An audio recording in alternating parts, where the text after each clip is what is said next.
I should be like waxing poetic about D&D, but not really gotten to a point where I can do that yet.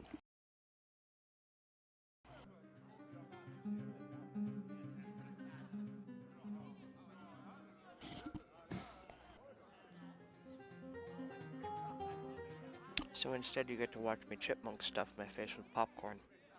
So the thing you came to see here, I know.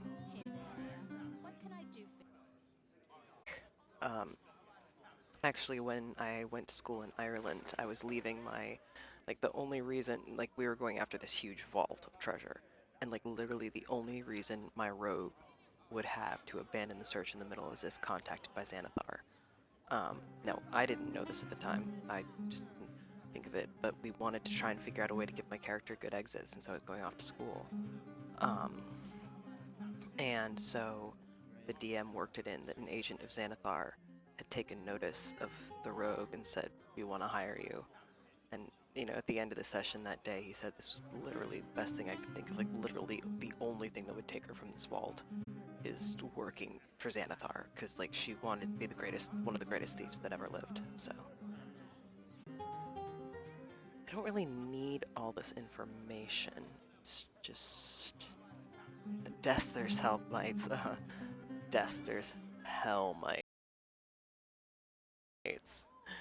Sure, Jan. I'm sorry. Am I getting spoilery? Ooh, I haven't played this game too much. Not at all.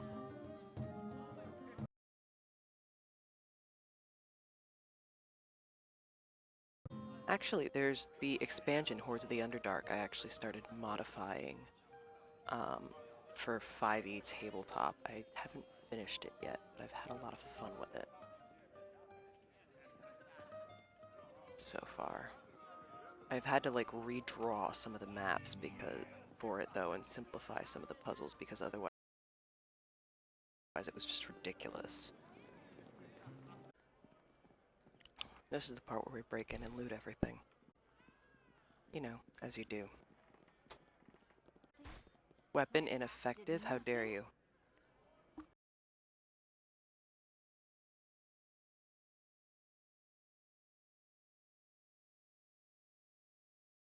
Chakasi? Oh, excuse my Elvin. I have popcorn stuck in my teeth. Nothing?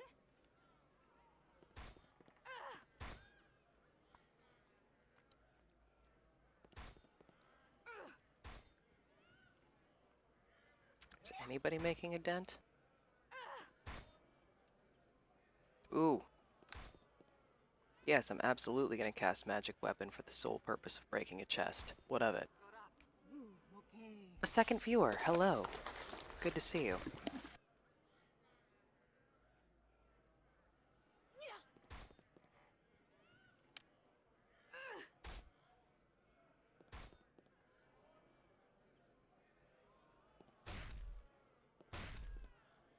Oh, ridiculous. My attack did nothing? Okay, that's it. No chatting. I'm convinced that the two people watching just have the thing up in the background and are, I mean, not that you have to chat or anything, but that would actually be very nice of you if you just had the stream up in the background, muted, whatever, while, you know, just to support me.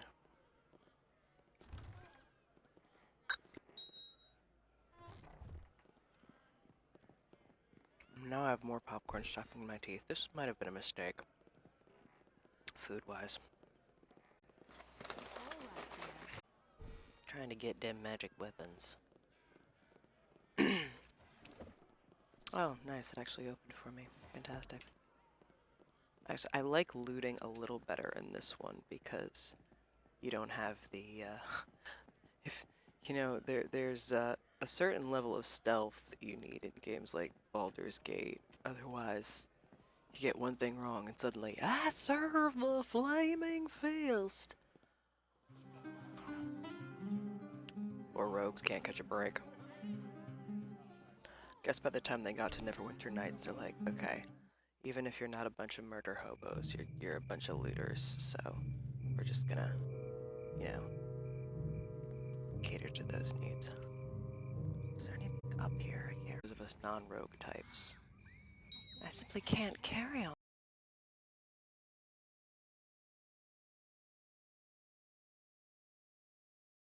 this. Do I have inventory control for this person, for these yet? I'm unable to view this companion's inventory. Well, screw you too.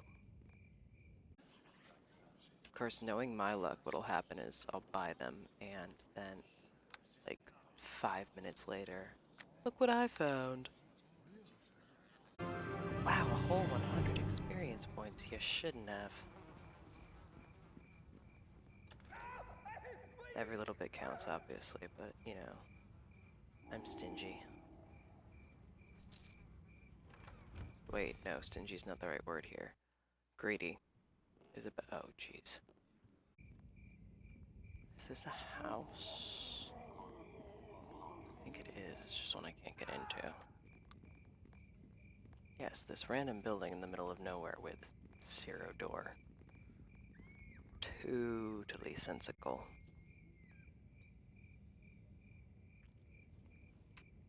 Any hoozle. Yet. Oh, I remember now. Another fun D&D fact for you. So in 3rd edition, which this is Neverwinter Nights is like 3rd ed 3.5. And well, I think Neverwinter Nights 2 more so 3.5 than the first game. So it used to be that because of the nature of zombies being what they are, that healing spells and spells like inflict wounds were reversed. So a spell that did necrotic damage would actually heal the zombie. So if you tried to cast inflict wounds on, yeah, that does go outside. If you tried to cast inflict wounds on a zombie, it would actually heal it instead of doing damage to it. And that if you wanted to damage a zombie with a spell, you would have to cast heal because it was positive divine magic. Therefore, the antithesis of the undead. That said, why you would waste a healing spell on a zombie is completely beyond me. Or on any form of undead, really. So.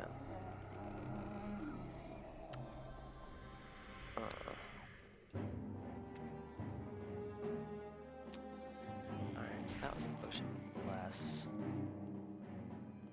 Now we are absolutely going to use turn undead. Yeah, for lesser zombies, it'll just take them out straight.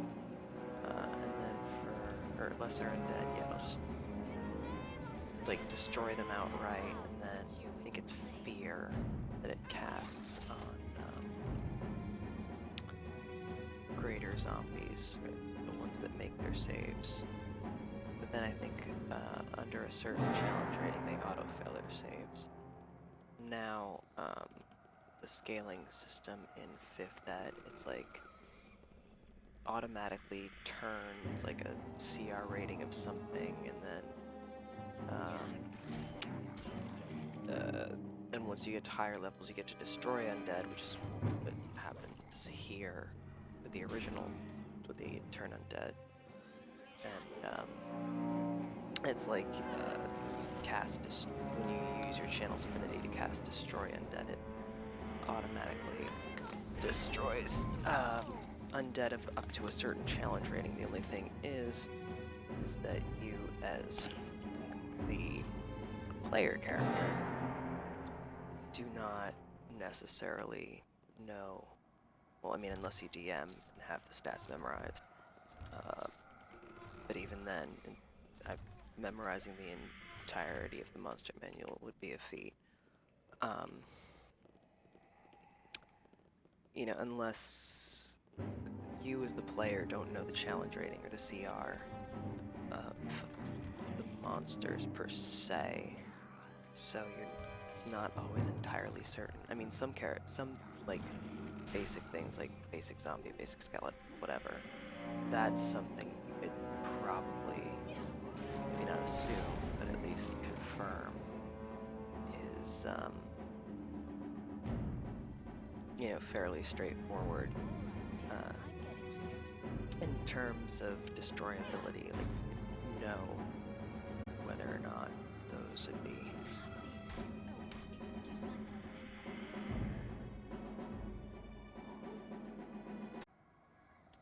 Elvin. D&D is one of those topics where I don't quite, like, every time I don't quite realize how much I know until I start talking.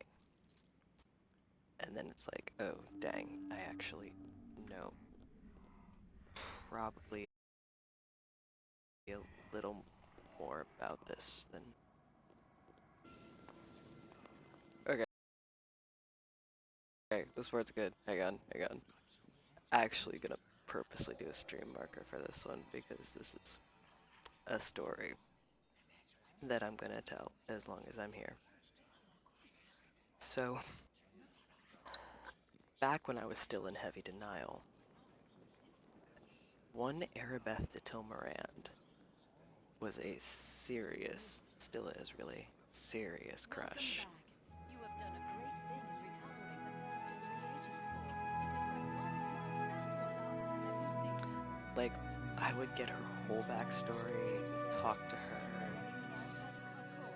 I will do my best. I am not one. Is there anything else? I will do my best to answer what questions I can. Oh, no, I'm not one to boast about my accomplishments. Anyway, I have a thing for Airbeth. And just, again, back when I was in heavy denial, was like, oh, I'm just, you know, fascinated because she's a cool character and blah blah blah blah. No. Viewer, this was not the case. Dester. What's the matter? Do you have something to hide?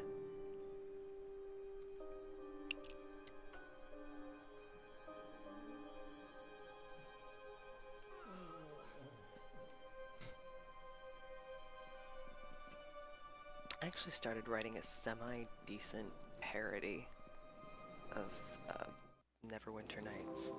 And the thing is, I started writing it like a decade ago? And what was funny then, what's funny now is vastly different. So it was really funny. Oh, I forgot to rest. Oh well, I can rest now.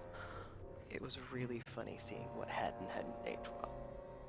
And also what things I could then modify to make funnier. Oh wait, this isn't the room yet? No, this isn't the room yet. I just wasted my shield of faith. That's gonna end well.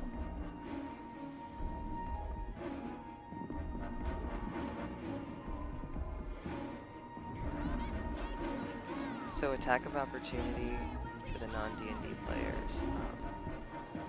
Basically if they move out of your combat square. So if you're engaged in melee range and they move out of your space, you get an attack of opportunity.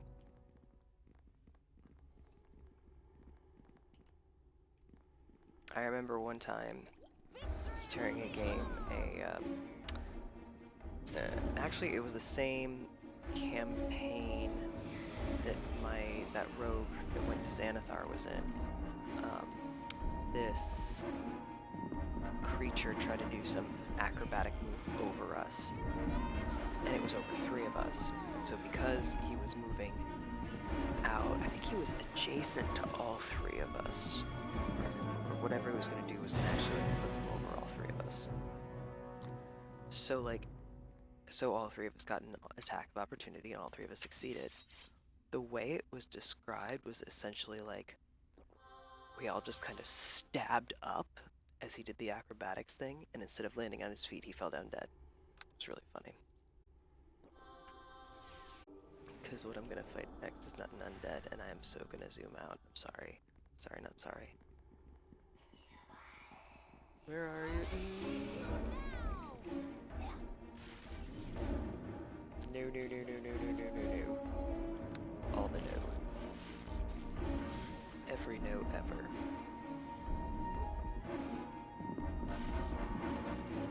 No, no, no, no, no. It is inflict, right? Okay, it is. Good. Bloated dire spider. Ugh. Die, die, die, die, die, die, die. I won't end the stream yet because I want to I'm find all out what the done. armor is. I know, I keep lying about ending the stream. It's like that meme about like the internet. It's like if I say I'm going to bed and 2 hours later you see me online. It's not that I lied, it's that I failed. I believe that's a sash of shimmering. Watch, if that is a sash of shimmering, then I will be able to say definitively I may have played this game too much. It is in fact a sash of shimmering. Welp.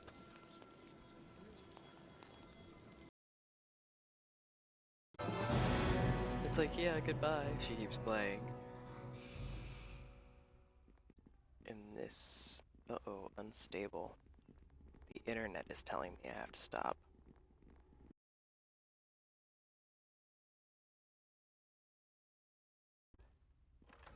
So in the words of Schoolhouse Rock, darn, that's the end.